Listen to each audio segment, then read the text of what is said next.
In today's video, we're going to talk about the 5 steps in the process of buying a house in California. Now, no matter where you are in the process, pasting photos on your vision board or drunk shopping on Zillow, today's video will bring clarity and tips on what's ahead.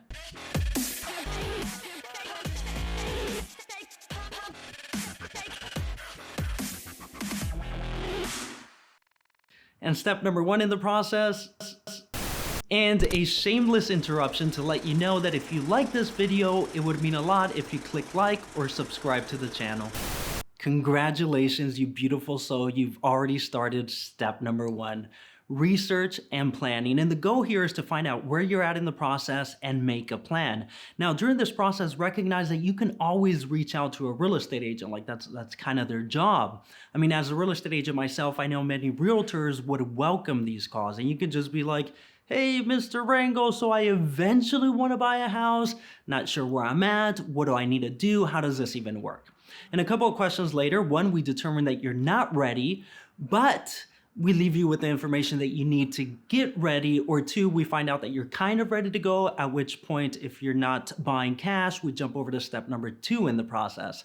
Now, if you're the person that we just determined is not ready to go, don't go anywhere, because this next step and the rest of the video still applies to you. And step number 2, financing. Now, your goal here is to get a pre-approval letter, which is pretty much a letter from a lender that says that based on a review of your basic financial documents, the lender believes that you are likely to qualify for a certain amount.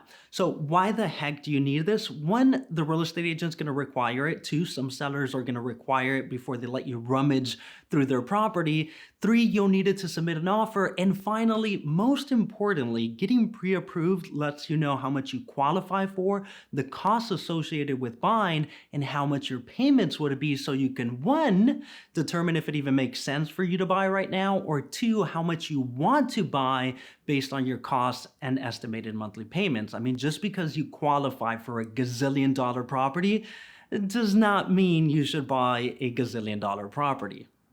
That being said, lenders typically consider 4 things: income, expenses, credit, and down payment. Number 1, income. If you're a W-2 employee, a lender typically allows 45% of your monthly pre-tax income to go towards a mortgage payment, including property taxes and insurance. So for example, let's say you make $8,000 a month, 45% of $8,000, $3,600. So at this point, you can typically expect to qualify for a mortgage payment of around $3,600. Now, how much does a $3,600 mortgage payment buy you? Well, we can experiment, and the tool that I recommend, or that I use, is mortgagecalculator.org. And here we are, mortgagecalculator.org. Home value purchase price, we're going to assume $750,000. Down payment, we're going to assume 20% down. That gives us a loan amount of around $600,000. Interest rate, we're going to go with the going rate. Let's just say it's 3.5%. Term, 30 years. Now, property taxes, this is a section where a lot of websites end up giving you a miscued version of what your monthly payment would be. Property taxes in Los Angeles or in California in general, a good estimate is going to be 1.25% of the purchase price. In this case, we're going to put $9,375. Private mortgage insurance. Now, in this case, we're going to assume 0, but if you're giving less than 20% down, it can vary from like $50 to a couple $100.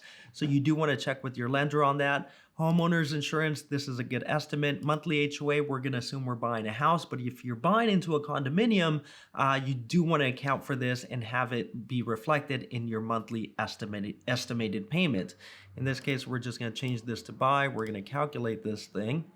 And we're looking at about almost $3,600 monthly total payment, principal, interest, property taxes, and insurance. So the person that we identified who makes about $8,000 a month, they can be expected to qualify approximately for a loan amount of around $600,000 or a purchase price of $750,000, assuming a 20% down. Number 2, expenses. Your monthly credit expenses reduce your qualifying income by that amount. So if you initially qualified for a mortgage payment of around $3,600 a month, but you just had a YOLO moment and bought a Lamborghini with $1,600 payments, then now you qualify for a mortgage payment of around $2,000 a month. So the $3,600 minus the $1,600 Lamborghini payment.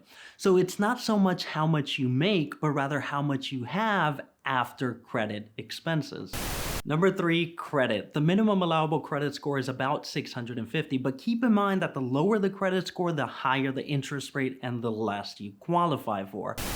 Number 4, down payment. Now, generally, the minimum allowable down payment is 3.5% of the purchase price. Now, you want to keep in mind that the lower the down payment, typically the higher the interest rate and the higher the mortgage payment. So going with the lowest down payment isn't necessarily the best option. I actually recommend the higher, the better. And just because you qualify for a mortgage doesn't mean you can afford it. I mean, if you don't feel comfortable with a monthly mortgage payment, I say just wait, save more money, put a larger down payment, and bring that monthly payment down to a level that's more comfortable. I mean, at the end of the day, you want your house to be a place where you can come back to and chill and relax, and not a reminder of that second time you had a YOLO moment and signed up for a bunch of debt.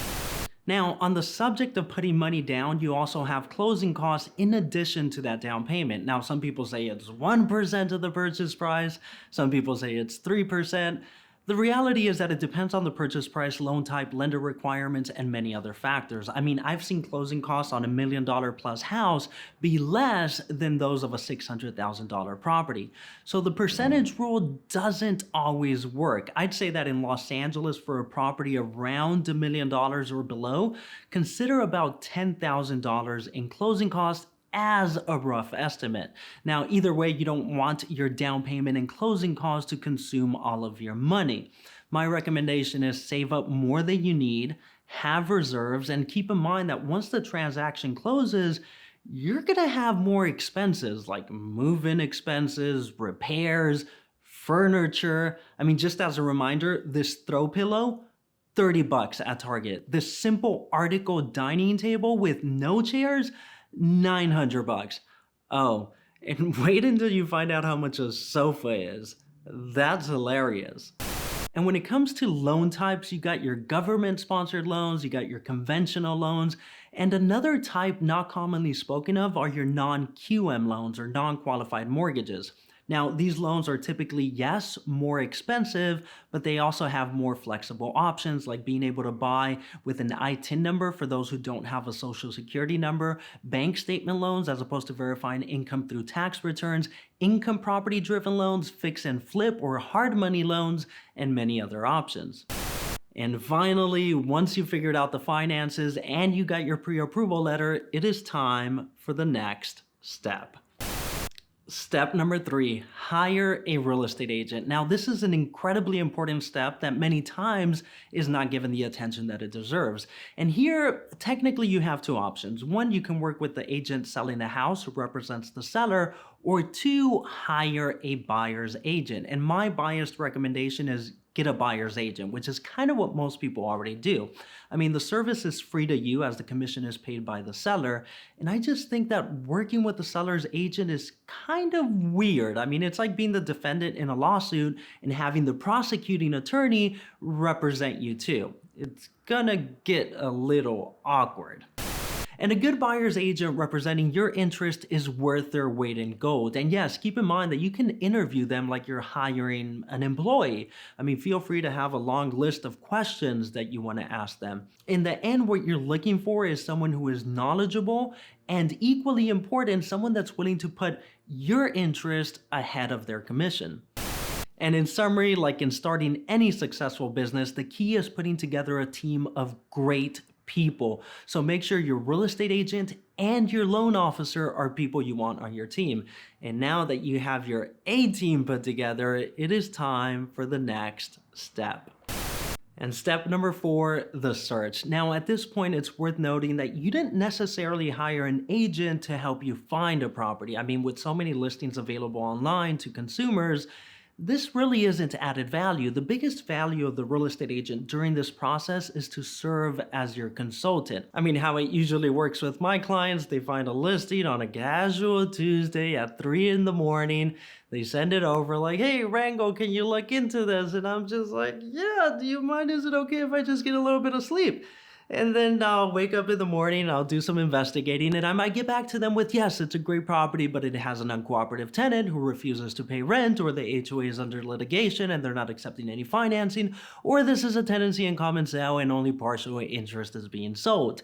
The point is that an assortment of things can come up during this first filter. Now, if the property then passes this first stage of research, then we go take a look at it. And by walking the property, I, like many other experienced agents, can help our clients by spotting red flags without having to necessarily wait to hire an inspector. And in this way, also be able to submit an offer that's more representative of actual value.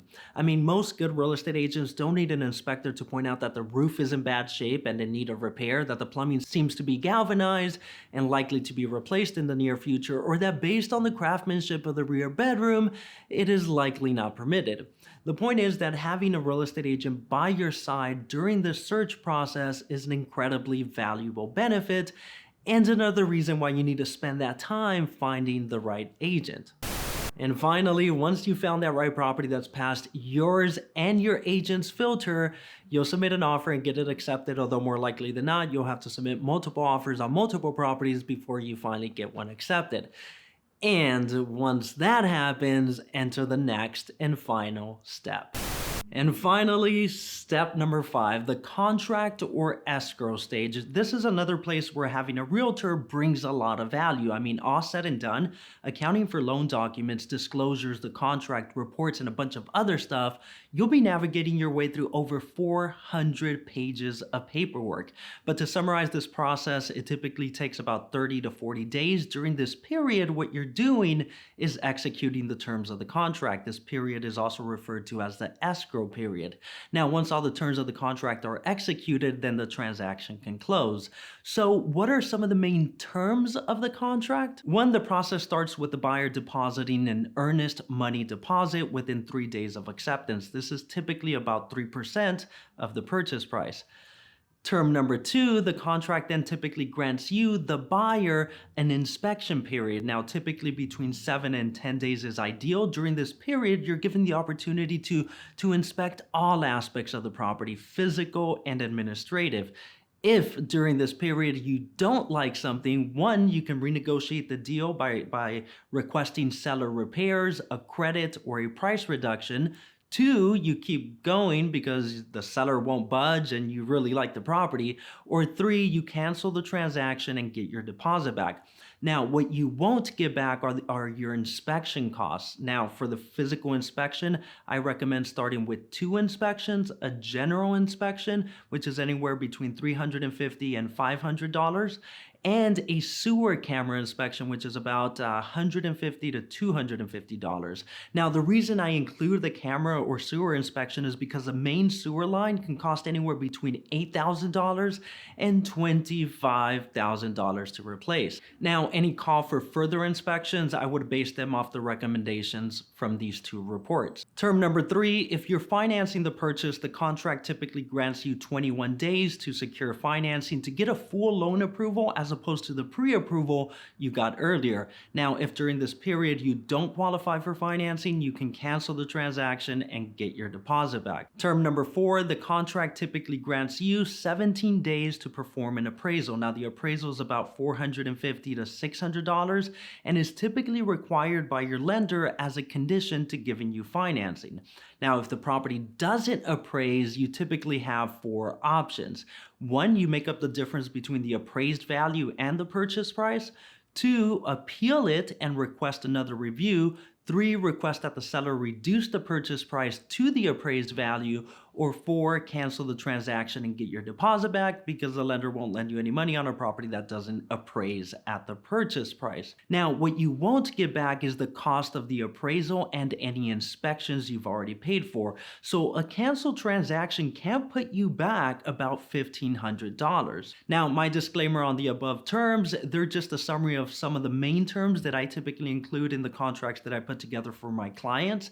And unless you're buying cash or you don't care or you really know what you're doing, I recommend that you include these 3 conditions or contingencies in your offer too, which are the inspection, financing, and appraisal contingency. Now, once you do your inspections, the property appraises, the lender approves the loan, then escrow is ready to close. The lender will fund their portion of the money, you'll deposit your remaining portion, and worth noting, the deposit that you gave earlier goes as a credit for your down payment and closing costs. Now, once all the money is in, the transaction is recorded in the county recorder's office, and congratulations, you just bought a property. And that's it, ladies and gentlemen. If you have any questions, feel free to put them in the comments below. My name is Daniel Rangel. I'm a real estate agent in Los Angeles. If I can be of any help, it would be an honor.